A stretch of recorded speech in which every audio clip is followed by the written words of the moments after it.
यश माता की कहानी। एक बूढ़ी माँ ने एक बार एकादशी का व्रत रखा। बड़ी ही भाव भक्ति से पूजा अर्चना की। उन्हें वृद्धावस्था में क्या बाधा थी। वे तो अपने पुत्र पौत्र की सुख सुविधा के लिए व्रत रखने लगी थी। वे दिन भर तो जरा कठोर मन करके अपनी प्यास को रोके रही। दिन में पूजा पाठ किया, कथा सुनी और पंडित जी को मिट्टी के पात्र में भर कर पानी और ऋतु फल दान में दिए, दोनों भर भर कर वितरण किया। उन्हें गर्मी के कारण बहुत बेचैनी हो रही थी। इस कारण से बड़ी देर तक पानी में पड़ी रही और पानी के कुल्ला करती रही, मुंह धोती रही। तब कहीं थोड़ा बहुत धैर्य बंध पाया। धूप तो तेज पड़ ही रही थी, इस कारण बार बार मुंह सूख रहा था। बूढ़ी माँ बहुत बेचैन हो रही थी। एक बुढ़ापा और दूसरे भयंकर गर्मी। वृद्धावस्था की स्थिति को कुछ दूसरी ही प्रकार की होती है। जैसे तैसे रो धो के दिन कट पाया। अब पहाड़ सी रात सामने थी, उसको काटना बड़ा ही कठिन दिखाई दे रहा था। खटिया पर पड़े शांति नहीं मिल रही थी। वे बार बार करवट बदल रही थी। अनेक बार वे बाहर जाती और भीतर आती, उन्हें घर के अंदर शांति नहीं थी। वे पड़ी पड़ी एकादशी माता का स्मरण करती रही। वे कहती रही कि हे माता जी, आप मेरी लाज रखिए, आप ही मुझे शक्ति दे दीजिएगा जिससे मैं भली भांति आपका व्रत कर सकूं और ये पहाड़ सी रात शांति पूर्वक व्यतीत हो सके। प्यास के कारण बूढ़ी माँ की बेचैनी तो बढ़ ही रही थी। उन्होंने धैर्य रखने का बहुत प्रयास किया, किंतु सहनशीलता की सीमा टूट गई और वे घबरा कर एकदम चिल्ला पड़ी। बोली कि बचाओ बचाओ। अम्मा का चिल्लाना सुनकर परिवार भर के नर नारी, बच्चे और पड़ोसी एकत्रित होकर बूढ़ी अम्मा की खटिया के समीप पहुंच गए। सबने पूछा कि अम्मा जी, आपको क्या हो गया है? आप क्यों चिल्ला पड़ी थी? आप इस वृद्धावस्था में एक कठिन व्रत क्यों कर रही हैं? अम्मा जी, शक्ति से ही भक्ति होती है। थोड़ी ही देर में वे फिर से बोली कि अरे, हमारे तो प्राण ही निकलने जा रहे हैं। मेरी छाती पर ठंडे पानी का घड़ा रख दीजिए। नातियों ने दादी की छाती पर ठंडे पानी का पात्र रख दिया। तब कहीं उन्हें थोड़ा बहुत आराम मिला और थोड़ी देर के लिए उन्होंने अपनी आंखें बंद कर ली। एकादशी माता ने सोचा कि ये बूढ़ी अम्मा है तो बहुत कठोर, जरा जाकर उसकी परीक्षा लेना चाहिए। वे आधी रात को मुर्गा बनकर टेर लगाने लगी। मुर्गा की आवाज सुनकर दादी जल्दी से उठी और बाहर जाकर आसमान की ओर देखा, किंतु आसमान में कहीं उन्हें प्रातःकालीन तारा नहीं दिखाई दिया। वे सोचने लगी कि ये मुर्गा क्यों और कैसे बोल गया है। उन्हें प्यास तो बढ़ ही रही थी। थोड़ा बहुत उनका मन भी विचलित होने लगा था, किंतु अंत में उन्होंने दृढ़ निश्चय किया कि मैं अब व्रत को पूर्ण करके ही छोड़ूंगी, चाहे भले ही मेरे प्राण निकल जाए। ये सोचकर फिर वे खटिया पर शिथिल होकर लेट गए। थोड़ी ही देर में एकादशी माता ने उनकी फिर से परीक्षा लेनी चाहिए। एक छोटी सी बालिका एक गिलास में शरबत लेकर उनके सिरहाने खड़ी हो गई और जोर से बोली कि दादी जी, सवेरा हो गया है, आप हाथ मुंह धोकर शरबत पी लीजिए। पहले तो शरबत का गिलास देखकर उनका मन ललचाने लगा, किंतु अचानक व्रत का स्मरण हो आया और उन्होंने सोचा कि मैं किसी भी प्रकार से अभी शरबत नहीं पी सकती हूँ और वे शांति पूर्वक अपनी घटिया पर लेट गई। फिर थोड़ी ही देर में उन्हें ऐसा लगा कि जैसे किसी ने उन्हें पानी के कुएं में पटक दिया हो। वे बड़ी देर तक उस कुएं में हाथ पांव चलाती रही, किंतु उन्होंने अपने मुंह में पानी की एक बूंद भी नहीं जाने दी और वे दृढ़ता पूर्वक अपना व्रत पालती रही। थोड़ी ही देर में न जाने कहाँ से सामने आग जलने लगी, जिससे भारी गर्मी पड़ने लगी। प्यास के कारण प्राण निकलने लगे, किंतु बूढ़ी अम्मा का कुछ भी नहीं बिगड़ पाया। वे जहाँ की तहाँ मुस्कुराती हुई बैठी रही। थोड़ी ही देर में बाहर प्रकाश दिखाई देने लगा। ऐसा लगा कि जैसे सवेरा हो गया हो। बूढ़ी अम्मा ने जब बाहर निकल कर देखा तो समझ गई कि अभी सवेरा होने में 3-4 घंटे की देरी है। यह जानकर वे शांति पूर्वक इधर उधर घूमने फिरने लगी। एकादशी माता ये बात अच्छी तरह से समझ गई कि ये बूढ़ी अम्मा किसी भी प्रकार से अपने व्रत से नहीं टल सकती है। वे उनके सत्य व्रत को अच्छी तरह से समझ गई। सवेरा होते ही बूढ़ी माँ ने स्नान किया, भगवान का पूजन पाठ किया, एकादशी माता की कथा सुनी, ब्राह्मणों को दक्षिणा देकर भोजन कराया। तब कहीं उन्होंने जल ग्रहण किया। कन्याओं को भोजन कराने के बाद अम्मा ने भोजन किया। उस श्रेष्ठ व्रत के प्रताप से बूढ़ी अम्मा की आयु में वृद्धि हो गई। उनका घर परिवार हरा भरा हो गया। घर में अब उनके कोई अभाव नहीं रहता। वे हर तरह के सुख साधनों से संपन्न हो गई। नाती नतीनों से उनका घर भर गया और वे उसी दिन से 12 महीने की एकादशी का व्रत करने लगी। एकादशी माता के व्रत के प्रताप से इस संसार में हर प्रकार के सुख भोग कर अंत में वैकुंठ धाम को चली गई। ऐसा है तुरंत फल देने वाला एकादशी माता का व्रत। वरूथिनी एकादशी व्रत कथा। धर्मराज युधिष्ठिर बोले कि हे भगवान, वैशाख मास के कृष्ण पक्ष की एकादशी का क्या नाम तथा उसकी विधि क्या है और उससे कौन से फल की प्राप्ति होती है, सो कृपा पूर्वक कहिए। श्री कृष्ण भगवान बोले, हे राजेश्वर, वैशाख मास के कृष्ण पक्ष की एकादशी का नाम वरूथिनी एकादशी है। यह सौभाग्य को देने वाली है। इसके व्रत से मनुष्य के समस्त पाप नष्ट हो जाते हैं और अंत में सुख मिलता है। यदि इस व्रत को एक दुखी स्त्री करती है तो उसे सौभाग्य मिलता है। वरूथिनी के प्रभाव से ही राजा मानधाता स्वर्ग को गया था। वरूथिनी एकादशी के व्रत का फल 10,000 वर्ष तपस्या करने के फल के बराबर है। कुरुक्षेत्र में सूर्य ग्रहण के समय जो एक बार स्वर्ण दान करने से फल मिलता है, वही फल वरूथिनी एकादशी के व्रत करने से मिलता है। वरूथिनी एकादशी के व्रत से मनुष्य इस लोक और परलोक दोनों में सुख प्राप्त करते हैं और अंत में स्वर्ग को जाते हैं। हे राजन, इस एकादशी का व्रत करने से मनुष्य को इस लोक में सुख और परलोक में मुक्ति मिलती है। शास्त्रों में कहा गया है कि हाथी का दान घोड़े का दान अधिक उत्तम है और हाथी के दान से भूमि का दान उत्तम है। उससे उत्तम तिलों का दान है। तिल से स्वर्ण दान, स्वर्ण से अन्न दान श्रेष्ठ है। संसार में अन्न दान के बराबर कोई भी दान नहीं है। अन्न दान से पितृ देवता मनुष्य आदि सब तृप्त हो जाते हैं। शास्त्रों में कन्यादान इसके बराबर माना गया है।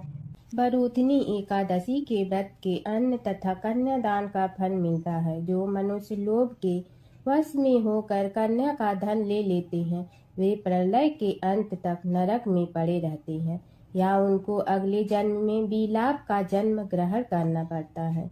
जो मनुष्य प्रेम से एवं यज्ञ सहित कन्यादान करते हैं, उनके पुण्य को चित्रगुप्त भी लिखने में असमर्थ हो जाते हैं।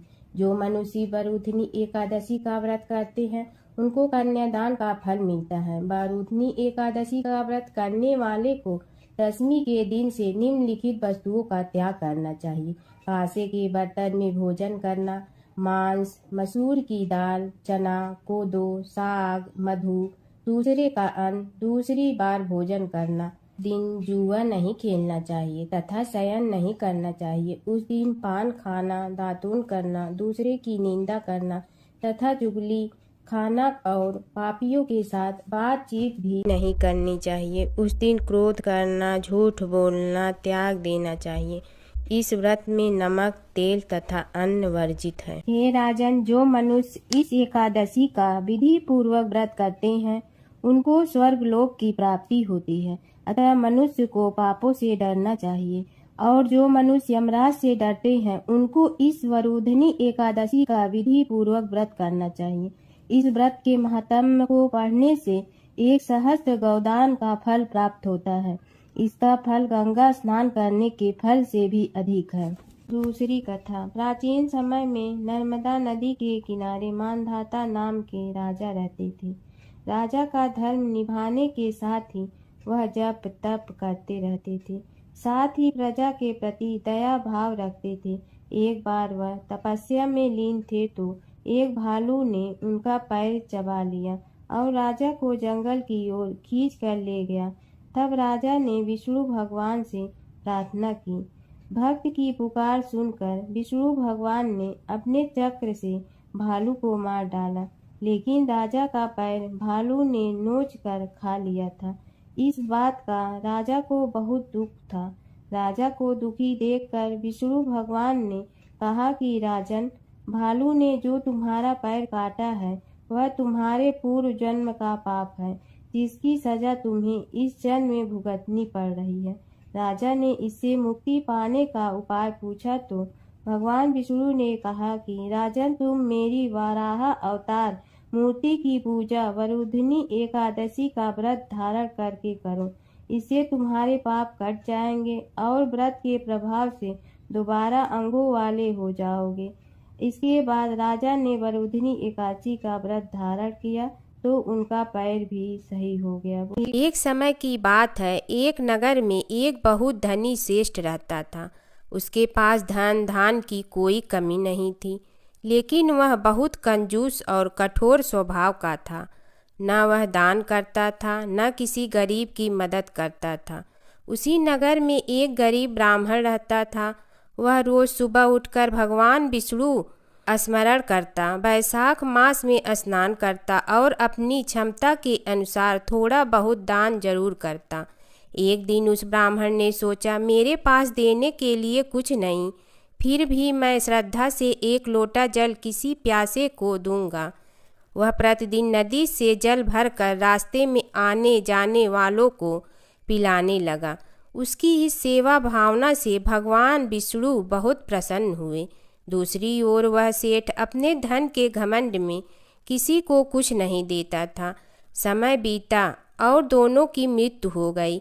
मृत्यु के बाद ब्राह्मण को स्वर्ग में स्थान मिला, क्योंकि उसने सच्चे मन से सेवा और दान किया था।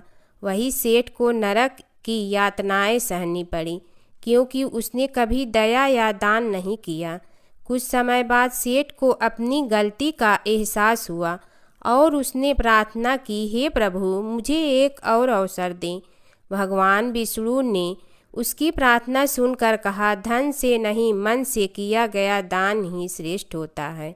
वैशाख मास में किया गया छोटा सा पुण्य भी अनंत फल देता है। बोलो विष्णु भगवान की जय। एक समय की बात है, एक नगर में एक अत्यंत गरीब ब्राह्मण रहता था। वह प्रतिदिन भगवान विष्णु का स्मरण करता, लेकिन उसके पास न तो अच्छे वस्त्र थे और न ही भोजन का साधन। फिर भी उसका मन सदैव भक्ति में लीन रहता। वैशाख मास आने पर उसने संकल्प लिया, मैं इस पूरे महीने स्नान दान और पूजा अवश्य करूँगा, चाहे कुछ भी हो जाए। वह प्रतिदिन प्रातः काल उठकर नदी में स्नान करता, तुलसी के पास जल अर्पित करता और भगवान विष्णु की पूजा करता। भोजन न होने पर भी वह भूखा रहकर भक्ति करता रहा। एक दिन उसकी परीक्षा लेने के लिए भगवान विष्णु एक साधु के वेश में उसके द्वार पर आए।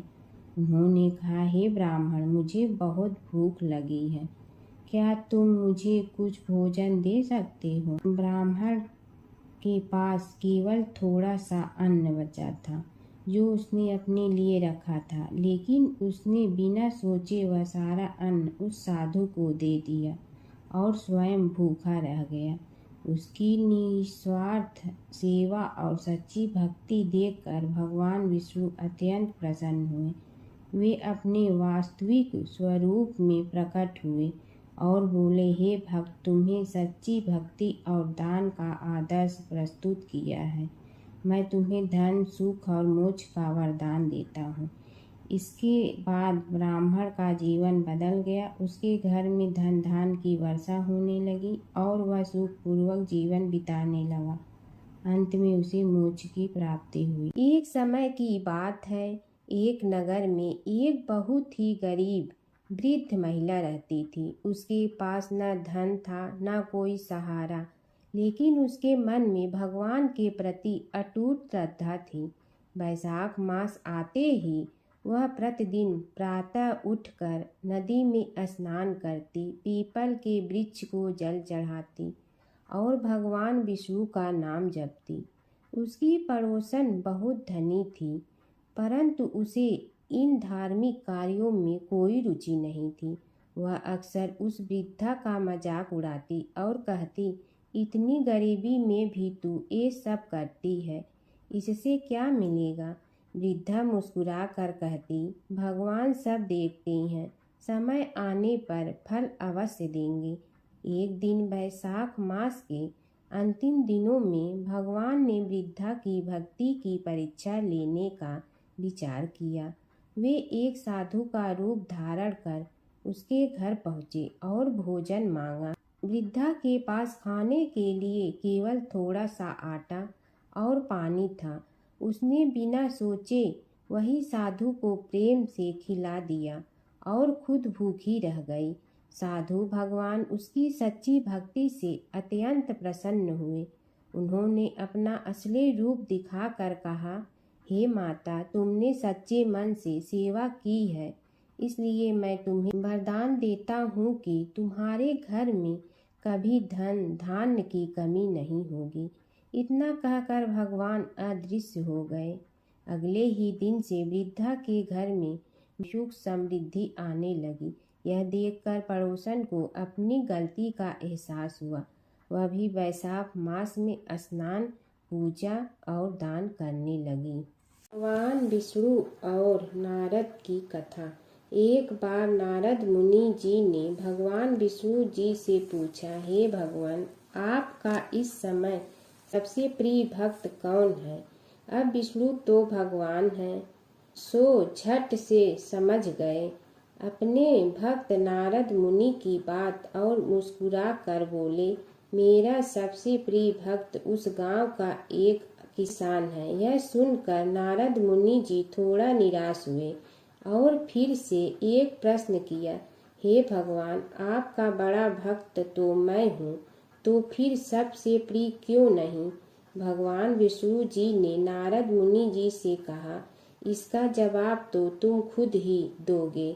जाओ, एक दिन उसके घर रहो और फिर सारी बात मुझे बताना। नारद मुनि जी सुबह सवेरे मुंह अंधेरे उस किसान के घर पहुंच गए। देखा अभी अभी किसान जगा है और उसने अब सबसे पहले अपने जानवरों को चारा देता, फिर मुंह धोता, दैनिक कार्यों से निवृत्त होता, जल्दी जल्दी भगवान का नाम लिया, रूखी सूखी रोटी खाकर जल्दी जल्दी अपने खेतों पर चला गया। सारा दिन खेतों में काम किया और शाम को वापस घर आया। जानवरों को अपनी जगह बांधा, उन्हें चारा पानी डाला, हाथ धोया, मुंह धोया, फिर थोड़ी देर भगवान का नाम लिया, फिर परिवार के संग बैठकर खाना खाया और कुछ बातें की और फिर से सो गया। अब सारा दिन यह सब देखकर नारद मुनि जी भगवान विष्णु के पास वापिस आए और बोले, भगवान, मैं आज सारा दिन उस किसान के संग रहा, लेकिन वो तो ढंग से आपका नाम भी नहीं ले सकता। उसने थोड़ी देर सुबह, थोड़ी देर शाम को और भी जल्दी जल्दी आपका ध्यान किया, और मैं तो 24 घंटे सिर्फ आपका ही नाम जपता हूँ। क्या आपका सबसे प्रिय भक्त वो गरीब किसान ही है? भगवान विष्णु जी ने नारद की बात सुनकर कहा, अब इसका जवाब भी तुम मुझे खुद ही देना। और भगवान विष्णु जी ने एक कलश अमृत से भरा नारद मुनि को थमाया और बोले, इस कलश को लेकर तुम तीनों लोकों की परिक्रमा कर के आओ, लेकिन ध्यान रहे अगर एक बूंद भी अमृत नीचे गिरा तो तुम्हारी सारी भक्ति और पुण्य नष्ट हो जाएगी। नारद मुनि तीनों लोकों की परिक्रमा करके जब भगवान विष्णु के पास वापस आए तो खुश होकर बोले, भगवान मैंने एक बूंद भी अमृत नीचे नहीं गिरने दिया। विष्णु भगवान ने पूछा, और इस दौरान तुमने मेरा नाम कितना बार लिया, मेरा स्मरण कितनी बार किया? तो नारद बोले, अरे भगवान जी, मेरा तो सारा ध्यान इस अमृत पर था, फिर आपका ध्यान कैसे करता? भगवान विष्णु ने कहा, हे नारद, देखो उस किसान को, वो अपना कर्म करते हुए भी नियमित रूप से मेरा स्मरण करता है, क्योंकि जो अपना कर्म करते हुए भी मेरा जाप करे वो ही मेरा सबसे प्रिय भक्त है। तुम तो सारे दिन खाली बैठे ही जप करते हो, और जब तुम्हें कर्म दिया तो मेरे लिए तुम्हारे पास समय ही नहीं था। तो नारद मुनि सब समझ गए और भगवान के चरण पकड़ कर बोले, हे भगवान, आपने मेरा अहंकार तोड़ दिया, आप धन्य हैं। प्राचीन काल की बात है। एक नगर में धर्मपाल नाम का एक निर्धन किंतु अत्यंत धर्मनिष्ठ व्यक्ति रहता था। वह न तो अधिक पूजा पाठ जानता था और न ही उसके पास धन था, परंतु उसके हृदय में भगवान विष्णु के प्रति अपार श्रद्धा थी। प्रतिदिन प्रातः स्नान कर भगवान विष्णु का स्मरण करता और तुलसी दल अर्पित करता। तब भी वह हरि नाम का जाप करता रहता। एक दिन किसी कारणवश वह पूजा न कर सका। मन में ग्लानि हुई और रात को उसने भगवान विष्णु से क्षमा याचना की। उसी रात उसे स्वप्न में विष्णु ने दर्शन दिए और कहा, हे भक्त, जो भी व्यक्ति श्रद्धा से मेरा स्मरण करता है, मैं उसके सभी पाप हर लेता हूँ। भक्ति में विधि नहीं, भाव प्रधान होता है। कुछ समय बाद धर्मपाल के जीवन की सभी कठिनाइयाँ दूर हो गई। उसके घर में सुख, शांति और समृद्धि आ गई। अंत समय में उसे वैकुंठ लोक की प्राप्ति हुई। विष्णु भगवान की कथा।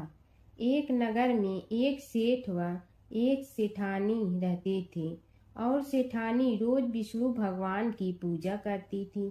सेठ को उसका पूजा करना बिल्कुल अच्छा नहीं लगता था। इसी वजह से एक दिन सेठ ने सेठानी को घर से निकाल दिया। घर से निकलने पर वह जंगल की ओर गई तो देखा 4 आदमी मिट्टी खोदने का काम कर रहे थे। उसने कहा कि मुझे नौकरी पर रख लो। उन्होंने उसे रख लिया, लेकिन मिट्टी खोदने से सेठानी के हाथों में छाले पड़ गए और उसके बाल भी उड़ गए। वह आदमी कहते हैं कि बहन, लगता है तुम किसी अच्छे घर की महिला हो, तुम्हें काम करने की आदत नहीं है। तुम एक काम रहने दो और हमारे घर का काम कर लिया करो। वह चारों आदमी उसे अपने साथ घर ले गए और वह 4 मुट्ठी अनाज लाते और सभी बांट कर खा लेते। एक दिन सेठानी ने कहा कि कल से 8 मुट्ठी अनाज लाना। अगले दिन वह 8 मुट्ठी अनाज लाए और सेठानी पड़ोसन से आग मांग लाई। उसने भोजन बनाया, विष्णु भगवान को भोग लगाया, फिर सभी को खाने को दिया। सारे भाई बोले कि बहन, आज तो भोजन बहुत स्वादिष्ट बना है। सेठानी ने कहा कि भगवान का जूठा है तो स्वाद तो होगा ही। सेठानी के जाने के बाद सेठ भूखा रहने लगा और आस पड़ोस के सारे लोग कहने लगे कि ये तो सेठानी के भाग्य से खाता था। एक दिन सेठ अपनी सेठानी को ढूंढने चल पड़ा। उसने ढूंढते हुए वह भी उस जंगल में पहुंच गया जहां वह चारों आदमी मिट्टी खोद रहे थे। सेठ ने उन्हें देखा तो कहा कि भाई, मुझे भी काम पर रख लो। उन आदमियों ने उसे काम पर रख लिया। लेकिन मिट्टी खोदने से उसके भी हाथों में छाले पड़ गए और बाल उड़ने लगे। उसकी यह हालत देख चारों बोले कि तुम्हें काम की आदत नहीं है, तुम हमारे साथ चलो और हमारे घर में रह लो। सेठ उन चारों आदमियों के साथ उनके घर चला गया और जाते ही उसने सेठानी को पहचान लिया, लेकिन सेठानी घूंघट में थी तो सेठ को देख नहीं पाई। सेठानी ने सभी के लिए भोजन तैयार किया और हर रोज की भांति विष्णु भगवान को भोग लगाया। उसने उन चारों भाइयों को भोजन परोस दिया, लेकिन जैसे ही वह सेठ को भोजन देने लगी तो विष्णु भगवान ने उसका हाथ पकड़ लिया। भाई बोले कि बहन, ये तुम क्या कर रही हो? वह बोली, मैं कुछ नहीं कर रही हूँ, मेरा हाथ तो विष्णु भगवान ने पकड़ लिया है। भाई बोले, हमें भी विष्णु भगवान के दर्शन कराओ। उसने भगवान से प्रार्थना की तो विष्णु जी प्रकट हो गए। सभी ने दर्शन किए। सेठ ने सेठानी से क्षमा मांगी और सेठानी को साथ चलने को कहा। भाइयों ने अपनी बहन को बहुत सा धन देकर विदा किया। जब सेठानी के साथ सेठ भी भगवान विष्णु की पूजा करने लगा और उनके परिणाम से उनका घर अन्न धन से भर गया। एक समय की बात है कि विष्णु भगवान का विवाह लक्ष्मी जी के साथ निश्चित हो गया। विवाह की तैयारी होने लगी। सभी देवताओं को निमंत्रण भेजे गए, परंतु गणेश जी को निमंत्रण नहीं दिया। कारण जो भी रहा हो, अब भगवान विष्णु की बारात जाने का समय आ गया। सभी देवता अपनी पत्नियों के साथ विवाह समारोह में आए। उन सब ने देखा कि गणेश जी कहीं दिखाई नहीं दे रहे हैं। तब वे आपस में चर्चा करने लगे कि क्या गणेश जी को कोई न्योता नहीं दिया है या स्वयं गणेश जी ही नहीं आए हैं। सभी को इस बात पर आश्चर्य होने लगा। तभी सब ने विचार किया कि विष्णु भगवान से ही इसका कारण पूछा जाए। विष्णु भगवान से पूछने पर उन्होंने कहा कि हमने गणेश जी के पिता भोलेनाथ महादेव को न्योता भेजा है। यदि गणेश जी अपने पिता के साथ आना चाहते हैं तो आ जाते, अलग से न्योता देने की कोई आवश्यकता भी नहीं थी। दूसरी बात यह है कि उनको 1.25 मन मूंग, 1.25 मन चावल, 1.25 मन घी और 1.25 मन लड्डू का भोजन दिन भर में चाहिए। यदि गणेश जी नहीं आएंगे तो कोई बात नहीं, दूसरे के घर जाकर इतना सारा खाना पीना अच्छा भी नहीं लगता। इतनी वार्ता कर ही रहे थे कि किसी एक ने सुझाव दिया, यदि गणेश जी आ भी जाए तो उनके द्वारपाल बनाकर बैठा देंगे कि आप घर की याद रखना। आप तो चूहे पर बैठकर धीरे धीरे चलोगे तो बारात से बहुत पीछे रह जाओगे। यह सुझाव भी सबको पसंद आ गया तो विष्णु भगवान ने भी अपनी सहमति दे दी। होना क्या था कि इतने में गणेश जी वहां आ पहुंचे और उन्हें समझा बुझा कर घर की रखवाली करने बैठा दिया गया। बारात चल रही थी, तब नारद जी ने देखा कि गणेश जी तो दरवाजे पर ही बैठे हुए हैं, तो वे गणेश जी के पास गए और रुकने का कारण पूछा। गणेश जी कहने लगे कि विष्णु भगवान ने मेरा बहुत अपमान किया है। नारद जी ने कहने लगे कि अपनी मूसक देना को आगे भेज दे तो वह रास्ता खोद देगी, जिससे उनके वाहन धरती में धंस जाएंगे। तब आपको सम्मान पूर्वक बुलाना पड़ेगा। अब तो गणेश जी ने अपनी मूसक सेना जल्दी से आगे भेज दी और सेना ने जमीन पोली कर दी। जब बारात वहां से निकली तो रथों के पहिए धरती में धंस गए। लाख कोशिश करे परंतु पहिए नहीं निकले। सभी ने अपने अपने उपाय किए परंतु पहिए तो नहीं निकले, बल्कि जगह जगह से टूट गए। किसी की समझ में नहीं आ रहा था कि अब क्या किया जाए। तब तो नारद जी ने कहा, आप लोगों ने गणेश जी का अपमान करके अच्छा नहीं किया। यदि उन्हें मना कर लाया जाए तो आपका कार्य सिद्ध हो सकता है और यह संकट टल सकता है। शंकर भगवान ने अपने दूत नंदी को भेजा और वे गणेश जी को लेकर आए। गणेश जी का आदर सम्मान के साथ पूजन किया। तब कहीं रथ के पहिए निकले। अब रथ के पहिए निकल के परंतु टूट फूट गए तो उन्हें सुधारे गए। पास के खेत में खाती काम कर रहा था। उसे बुलाया गया। खाती अपना कार्य करने के पहले श्री गणेशाय नमः कहकर गणेश जी की वंदना मन ही मन करने लगा। देखते ही देखते खाती ने सभी पहियों को ठीक कर दिया। तब खाती कहने लगा कि हे देवताओं, आपने सर्वप्रथम गणेश जी को नहीं मनाया होगा और न ही उनकी पूजन की होगी, इसीलिए तो आपके साथ यह संकट आया है। हम तो मूर्ख अज्ञानी हैं, फिर भी पहले गणेश जी को पूजते हैं, उनका ध्यान करते हैं। आप लोग तो देवतागण हैं, फिर भी आप गणेश जी को कैसे भूल गए? अब आप लोग भगवान श्री गणेश जी की जय बोल कर जाएं तो आपके सब काम बन जाएंगे और संकट कट जाएंगे। ऐसा कहते हुए बारात वहां से चल दी और विष्णु भगवान को लक्ष्मी जी के साथ विवाह संपन्न करा के सभी सकुशल घर लौट आए। हे गणेश जी महाराज, आपने विष्णु को जैसे कारज सारियो ऐसे कारज सबको सिद्ध कर जो।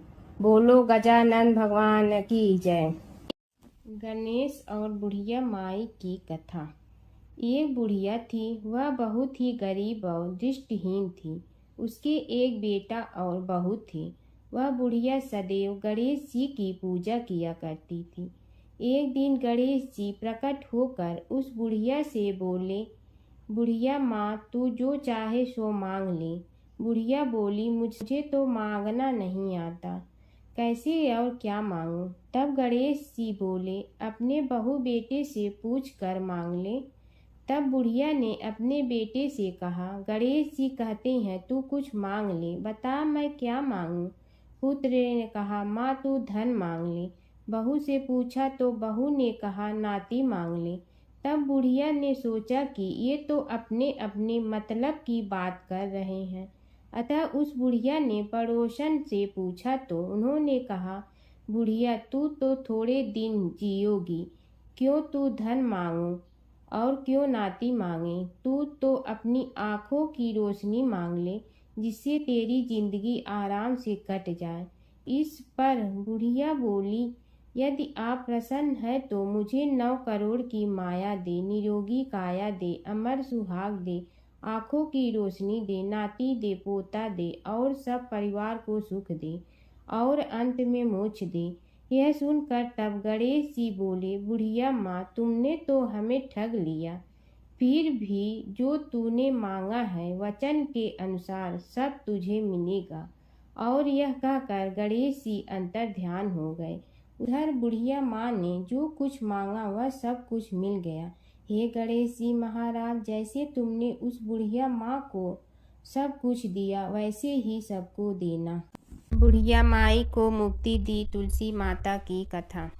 एक बुढ़िया माई तुलसी जी को सींचती और कहती कि हे तुलसी माता, सत की दाता, मैं तेरा बिडला सींचती हूँ, मुझे बहू दे, पीताम्बर की धोती दे, मीठा मीठा घास दे, बैकुंठा में वास दे, चटक की चाल दे, पटक की मोद दे, चंदन का काठ दे, रानी सा राज दे, दाल भात का भोजन दे, 11 की मौत दे, कृष्ण जी का कंधा दे।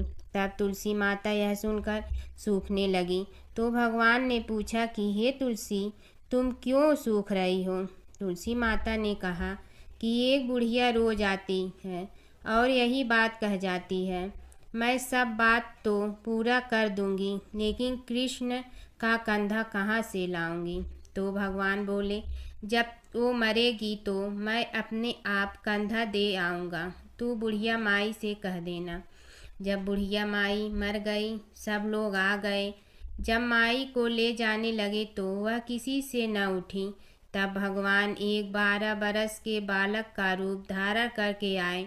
बालक ने कहा, मैं कान में एक बात कहूँगा तो बुढ़िया माई उठ जाएगी। बालक ने कान में कहा, बुढ़िया माई मन की निकाल ले, पीताम्बर की धोती ले, मीठा मीठा घास ले, बैकुंठा का वास ले, चटक की चाल ले, पटक की मोत ले, कृष्ण जी का कंधा ले। यह सुनकर बुढ़िया माई हल्की हो गई।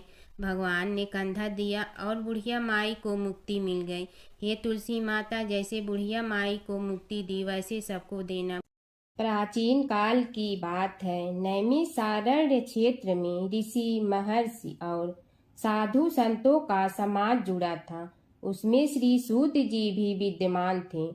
शौनक जी ने उनकी सेवा में उपस्थित होकर निवेदन किया कि हे अज्ञान रूप घोर तिमिर को नष्ट करने में करोड़ों सूर्यों के समान प्रकाशमान श्री सूत जी हमारे कानों के लिए अमृत के समान जीवन प्रदान करने वाले कथा तत्व का वर्णन कीजिए।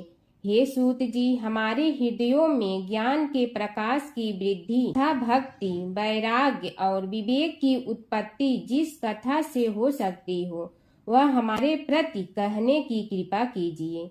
शौनक जी की जिज्ञासा से सूत जी बड़े प्रसन्न हुए। पुरातन इतिहासों के स्मरण से उनका शरीर पुलकायमान हो रहा था। वे कुछ देर उसी स्थिति में विराजमान रहकर कुछ विचार करते रहे और अंत में बोले, शौनक जी, इस विषय में आपके चित्त में बड़ी जिज्ञासा है। आप धन्य हैं जो सदैव ज्ञान की प्राप्ति में तत्पर रहते हुए विभिन्न पुराण कथाओं की जिज्ञासा रखते हैं। आज मैं आपको ज्ञान के परम स्रोत रूप श्री गणेश जी का जन्म कर्म रूप चरित्र सुनाऊंगा। गणेश जी से ही सभी ज्ञानों, सभी विद्याओं का उद्भव हुआ है। अब आप सावधान चित्त से विराजमान हो। श्री गणेश जी के ध्यान और नमस्कार पूर्वक उनका चरित्र श्रवण करें। नमस्तस्मै गणेशाय ब्रह्मा विद्या प्रदायिनी यनागस्त्यसमः साक्षात विघ्न सागर सोषणे। कैसे हैं वे श्री गणेश जो सभी प्रकार की ब्रह्म विद्याओं को प्रदान करने वाले अर्थात ब्रह्मा के सगुण और निर्गुण स्वरूप पर प्रकाश डालने और जीव ब्रह्मा का अभेद प्रतिपादन करने वाली विद्याओं के दाता हैं। वे विघ्नों के समुद्रों को महर्षि अगस्त्य के समान शोषण करने में समर्थ हैं। इसलिए उनका नाम विघ्न सागर शोषक के नाम से प्रसिद्ध है। मैं उन भगवान श्री गणेश जी को नमस्कार करता हूँ। प्रथम पूजा के अधिकारी श्री गणेश जी, यह कहकर सूत जी कुछ समय के लिए मौन हो गए और फिर बोले, शौनक जी, भगवान गणेश जी ही सर्वप्रथम पूजा प्राप्ति के अधिकारी हैं। किसी भी देवता की पूजा करो, पहले उनकी पूजा करो। शौनक जी ने निवेदन किया, हे भगवान, हे सूत, सर्वप्रथम यह बताने की कृपा कीजिए कि गणेश जी को प्रथम पूजा का अधिकार किस प्रकार प्राप्त हुआ। इस विषय में मेरी बुद्धि मोह को प्राप्त हो रही है कि सृष्टि रचयिता ब्रह्मा जी, पालन करता भगवान नारायण और संहार करता शिव जी में से किसी को प्रथम पूजा का अधिकारी क्यों नहीं माना गया। यह त्रिदेव ही तो सबसे बड़ा देवता माने जाते हैं। सूत जी ने कहा, शौनक जी, यह भी एक रहस्य ही है। देखो, अधिकार मांगने से नहीं मिलता, इसके लिए योग्यता होनी चाहिए। संसार में अनेकों देवी देवताएं पूजे जाते हैं। पहले जो जिसका इष्ट देव होता है वह उसी की पूजा किया करता है। इससे बड़े देवताओं के महत्व में कमी आने की आशंका उत्पन्न हो गई। इस कारण देवताओं में परस्पर विवाद होने लगा। वे उसका निर्णय प्राप्त करने के लिए शिव जी के पास पहुँचे और प्रणाम करके पूछने लगे, प्रभु, हम सब में प्रथम पूजा का अधिकारी कौन है। शिव जी सोचने लगे कि किसे प्रथम पूजा का अधिकारी माने। तभी उन्हें एक युक्ति सूझी। बोले, देवगण, इसका निपटारा बातों से नहीं तथ्यों से होगा। इसके लिए एक प्रतियोगिता रखनी होगी, शिव की परिक्रमा करने की प्रतियोगिता। देवगण उनका मुख देखने लगे, शंकित हृदय से सोचने लगे कि कैसी प्रतियोगिता रहेगी। यह शिव जी ने उनके मन के भाव ताड़ लिए, इसलिए सांत्वना भरे शब्दों में बोले, घबराओ मत, कोई कठिन परीक्षा नहीं ली जाएगी, बस इतना ही कि सभी अपने अपने वाहनों पर चढ़कर संसार की परिक्रमा करो और फिर यहाँ लौट आओ। जो पहले लौटेगा वही सर्वप्रथम पूजा का अधिकारी होगा। अब क्या देर थी, सभी अपने अपने वाहन पर चढ़कर दौड़ पड़े। किसी का वाहन गजराज था तो किसी का सिंह, किसी का भैंसा तो किसी का मृग, किसी का हंस तो किसी का उल्लू, किसी का अश्व तो किसी का श्वान। अभिप्राय यह है कि वाहनों को विविधता के दर्शन उस समय जितने भले प्रकार से हो सकते थे उतने अन्य समय में नहीं। सबसे गया बीता वाहन गणेश जी का था मूषक, उससे चूहा भी कहते हैं। ऐसे वाहन के बल भरोसे इस प्रतियोगिता में सफल होना तो क्या, सम्मिलित होना भी हास्यास्पद है। गणेश जी ने सोचा, छोड़ो, क्या होगा प्रतियोगिता में भाग लेने से, हम तो यहाँ बैठे रह कर ही तमाशा देखेंगे। वे बहुत देर तक विचार करते रहे। अंत में उन्हें एक युक्ति सूझी। शिव जी स्वयं ही जगदाता हैं, यह संसार उन्हीं का प्रतिबिंब है, तब क्यों न इन्हीं की परिक्रमा कर ली जाए। इनकी परिक्रमा करने से ही संसार की परिक्रमा हो जाएगी। ऐसा निश्चय कर उन्होंने मूषक पर चढ़कर शिव जी की परिक्रमा की और उनके समक्ष जा पहुँचे। शिव जी ने कहा, तुमने परिक्रमा पूर्ण कर ली? उन्होंने उत्तर दिया, जी हाँ। शिव जी सोचने लगे कि इसे तो यहीं घूमते हुए देखा, फिर परिक्रमा कैसे कराया। देवताओं का परिक्रमा करके लौटना आरंभ हुआ और उन्होंने गणेश जी को वहां बैठे देखा तो माथा ठनक गया। फिर भी साहस करके बोले, अरे तुम विश्व की परिक्रमा के लिए नहीं गए? गणेश जी ने कहा, अरे मैं कब का यहाँ आ गया। देवता बोले, तुम्हें तो कहीं भी नहीं देखा। गणेश जी ने उत्तर दिया, देखते कहाँ से, समस्त संसार शिव जी में विद्यमान है। इनकी परिक्रमा करने से ही संसार की परिक्रमा पूर्ण हो गई। सूत जी बोले, शौनक, इस प्रकार गणेश जी ने अपनी बुद्धि के बल पर ही विजय प्राप्त कर ली। उनका कथन सत्य था, इसलिए कोई विरोध करता भी तो कैसे। बस उसी दिन से गणेश जी की प्रथम पूजा होने लगी। एक बार अपने पुत्र के खातिर भगवान शिव और श्री कृष्ण के बीच छिड़ गया था प्रलयंकारी युद्ध। भगवान शिव जहाँ प्रलय के देवता हैं, वहीं श्री कृष्ण पालन करता। दोनों के कारण ही यह जगत सुचारू रूप से चल रहा है और दोनों महाशक्तिशाली हैं। लेकिन कभी आपने सोचा है कि अगर कभी दोनों में युद्ध हुआ तो उसका इस संसार पर क्या असर पड़ेगा और दोनों में से विजयी कौन होगा? चलिए जानते हैं एक पौराणिक कथा जहां इन दोनों के भयंकर युद्ध का वर्णन मिलता है। पौराणिक कथा के अनुसार एक बार राजा बलि के सबसे बड़े पुत्र बाणासुर ने शिव पुत्र कार्तिकेय की सुंदरता से मोहित होकर भगवान शिव का पुत्र बनने की इच्छा जताई। उसने भगवान शिव की कठोर तपस्या की, जिसके बाद शिव जी ने उसे अपने पुत्र के रूप में स्वीकार कर लिया। एक समय ऐसा आया जब बाणासुर की पुत्री उषा को श्री कृष्ण के पुत्र अनिरुद्ध से प्रेम हो गया। उषा की मायावी मित्र अप्सरा चित्रलेखा ने अनिरुद्ध और उषा का गंधर्व विवाह करा दिया। जब बाणासुर को यह बात पता चली तो उसने अनिरुद्ध का अपहरण कर उसे अपना बंदी बना लिया। फिर क्या था, श्री कृष्ण ने अपनी पूरी सेना के साथ बाणासुर की नगरी पर धावा बोल दिया। श्री कृष्ण और बाणासुर का युद्ध। बाणासुर श्री कृष्ण की नारायणी सेना से अकेले नहीं लड़ सकता था, इसलिए उसने भगवान शिव से मदद मांगी। अब युद्ध में श्री कृष्ण की नारायणी सेना के विरुद्ध बाणासुर की सेना के साथ भगवान शिव और कुमार कार्तिकेय भी लड़ रहे थे।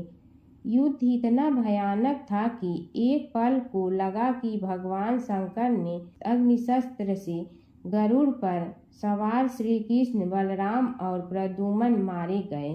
लेकिन उसी समय श्री कृष्ण ने वरुणास्त्र का प्रयोग कर महादेव के अग्नेस्त्र को शांत कर दिया।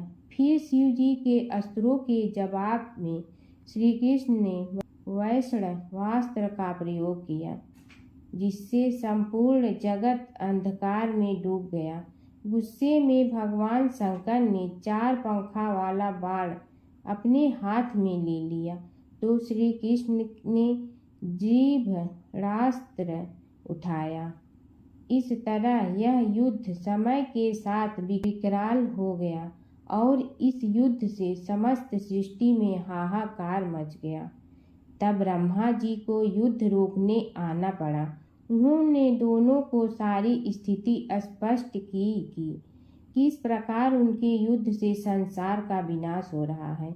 उनके समझाने के बाद महादेव युद्ध में पीछे हट गए, लेकिन कार्तिकेय और बाणासुर भगवान श्री कृष्ण से युद्ध करते रहे। जब श्री कृष्ण ने बाणासुर को परास्त किया, अंत में भगवान श्री कृष्ण ने युद्ध में बाणासुर को पराजित करने के लिए अपना सुदर्शन चक्र प्रयोग किया और उसकी मदद से बाणासुर के सहस्त्र भुजाओं को काट डाला।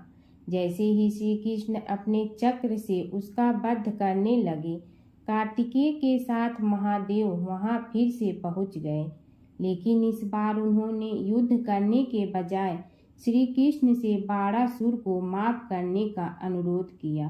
भगवान शिव ने श्री कृष्ण से कहा कि मैंने इसे अभय दान दिया है, इसलिए अगर आप इसका वध कर देंगे तो मेरा वचन झूठा पड़ जाएगा। शिव जी के ऐसा कहने पर श्री कृष्ण ने बाणासुर को क्षमा कर दिया और अनिरुद्ध, उषा सहित अपनी पूरी सेना लेकर वहां से चल दिए। बाणासुर को आज भी अजर अमर माना जाता है और बाद में भगवान शिव के उसे अपने गढ़ों में शामिल कर लिया। हर व्रत कथा के साथ पढ़ी और सुनी जाने वाली लपसी तपसी की यह कहानी। एक लपसी था, एक तपसी था। तपसी हमेशा भगवान की तपस्या में लीन रहता था। लपसी रोजाना 1.25 सेर की लपसी बनाकर भगवान का भोग लगाकर जीम लेता था। एक दिन दोनों लड़ने लगे। तपसी बोला, मैं रोज़ भगवान की तपस्या करता हूँ, इसलिए मैं बड़ा हूँ। लपसी बोला, मैं रोज़ भगवान को 1.25 सेर लपसी का भोग लगाता हूँ, इसलिए मैं बड़ा हूँ। नारद जी वहाँ से गुजर रहे थे। दोनों को लड़ता देखकर उनसे पूछा कि तुम क्यों लड़ रहे हो। तपसी ने खुद के बड़ा होने का कारण बताया और लपसी ने अपना कारण बताया। नारद जी बोले, तुम्हारा फैसला मैं करूँगा। दूसरे दिन लपसी और तपसी नहाकर अपनी रोज की भक्ति करने आए तो नारद जी ने छुपकर 1.25 करोड़ की एक अंगूठी उन दोनों के आगे रख दी। तपसी की नज़र उस अंगूठी पर पड़ी जो उसने चुपचाप अंगूठी उठाकर अपने नीचे दबा ली। तब लपसी की नज़र अंगूठी पर पड़ी, लेकिन उसने ध्यान नहीं दिया। भगवान को भोग लगाकर लपसी खाना खाने लगा। नारद जी सामने आए तो दोनों ने पूछा कि कौन बड़ा, तो नारद जी ने तपसी से खड़ा होने को कहा। वो खड़ा हुआ तो उसने नीचे दबी अंगूठी दिखाई पड़ी। नारद जी ने लपसी से कहा, तपस्या करने के बाद भी तुम्हारी चोरी करने की आदत नहीं गई, इसलिए लपसी बड़ा है और तुम्हें तुम्हारी तपस्या का कोई फल भी नहीं मिलेगा। तपसी शर्मिंदा होकर माफ़ी मांगने लगा। उसने नारद जी से पूछा, मुझे मेरी तपस्या का फल कैसे मिलेगा। नारद जी ने कहा, यदि कोई गाय और कुत्ते की रोटी नहीं बनाएगा तो फल तुम्हें मिलेगा। यदि कोई ब्राह्मण को भोजन करवा कर दक्षिणा नहीं देगा तो फल तुम्हें मिलेगा। यदि कोई साड़ी के साथ ब्लाउज नहीं देगा तो फल तुझे मिलेगा। यदि कोई दिए से दिया जलाएगा तो फल तुम्हें मिलेगा। यदि कोई सारी कहानी सुने लेकिन तुम्हारी कहानी नहीं सुने तो फल तुझे मिलेगा। उसी दिन से हर व्रत कथा कहानी के साथ लपसी तपसी की कहानी भी सुनी और कही जाती है। ओम जय जगदीश हरे स्वामी जय जगदीश हरे। भक्त जनों के संकट क्षण में दूर करे। ओम जय जगदीश हरे। जो ध्यावे फल पावे दुख बिन दे मन का। सुख संपत्ति घर आवे कष्ट मिटे तन का। ओम जय जगदीश हरे।